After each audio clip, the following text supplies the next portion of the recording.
रसूल बख्श साहब, आप ये कहिएगा, देखिए जो असल प्रॉब्लम है वो क्या आप ये समझते हैं ट्रस्ट डेफिसिट का मसला है, वो बैगेज दोनों जमातों का एक दूसरे को लेकर इतना है, ईंट से ईंट बजाना और फिर उसके बाद चले जाना, मियां नवाज शरीफ का मुलाकात ना करना, फिर उसके बाद दीगर जो बातें, तो ये ट्रस्ट डेफिसिट खत्म होने को नहीं आ रहा। यानी कोई भी अगला स्टेप लिया जाता है तो उसमें दोनों जमातें एक दूसरे को देख रही होती है कि कहीं अपने फायदे के लिए तो नहीं कर रहे, हमें अकेला छोड़ देंगे, और इसी सब को लेके ये मुत्तहिद नहीं हो पाते हैं। रसूल बख्श साहब, ये इत्मीद की कमी की बात नहीं है। ये तो इत्मीद तो पैदा ही हुआ था जब ये इत्तेहाद बना पाकिस्तान में हकीकी जमहूरियत लाने के लिए।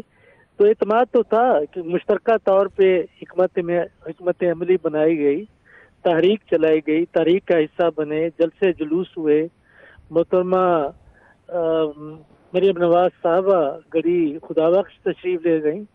ये पहली फर्द है लाहौर के शाही खानदान की, सियासी खानदान की, कि जहाँ जाके उन्हें ये भुट्टो का नारा लगाया। और हमने नहीं, लेकिन रसूल साहब, जब जहां मफादात का टकराव हुआ वहां तो हमने ये देखा कि अपने अपने मफादात को ही सेफगार्ड किया दोनों जमातों ने। ये तो जल से जुलूस तो मुत्तहद करना और उसमें एक साथ शमूलियत इख्तियार करना, it's not a big deal. नहीं, सही कह रहे हैं। गुमान यही था, मैं यही कह रहा था कि गुमान यही था कि शुरुआत अच्छी है, माजी को भूल के नया रास्ता बनाएंगे, नई मंजूरों की तरफ इकट्ठे चलेंगे। लेकिन ये इत्मीद की बात नहीं है, ये बात असल में जोर की सियासत की है, ताकत की सियासत की है, जिसके माहिर आसिफ अली जरदारी साहब हैं। वो ये नहीं चाहते कि वो तहरीक चलाएं और उसका फ़ायदा सिर्फ मुस्लिम लीग नून को और मियां नवाज शरीफ और उसके ख़ानदान को पहुंचे।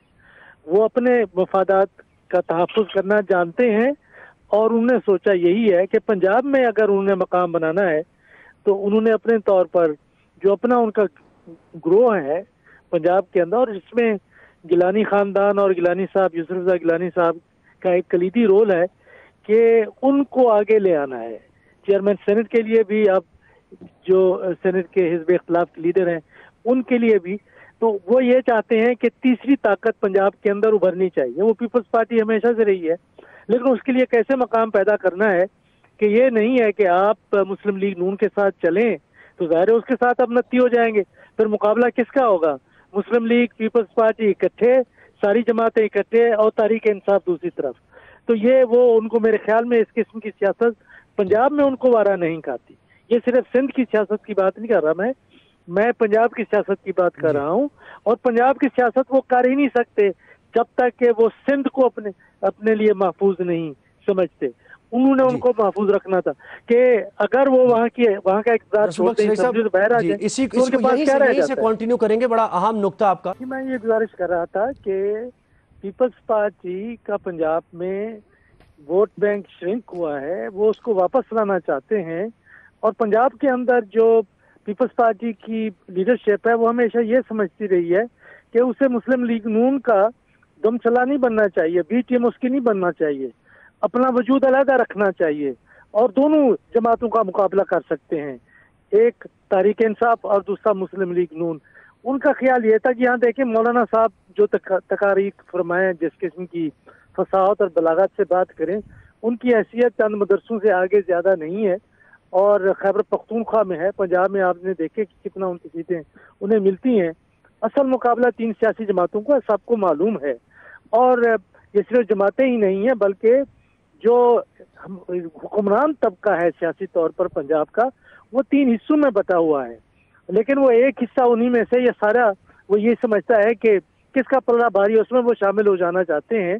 तो पीपल्स पार्टी, मेरा ख्याल है, जिस तरीके से उसने, इसमें कोई शक नहीं है कि जिस तरीके से उसने पीडीएम का फोरम को बड़े फाल तरीके से इस्तेमाल किया है पंजाब में एंट्री डालने के लिए, जो वो कर सकते थे वो कर लिया, जिससे कि ये हर जगह के ऊपर पहुंचे और अपना नेटवर्क को मजबूत करने की कोशिश कर रही हैं। और वो लोग जो उनकी पार्टी छोड़ के कहीं और चले गए थे, उनको ये उनको वापस लाने की कोशिश कर रहे हैं। तो वो इस सूरत में है कि वो अपने कर सकते थे, यानी पीडीएम का प्लेटफॉर्म इस्तेमाल करते हुए, वो आप ये कह रहे हैं कि वो पीपल्स पार्टी ने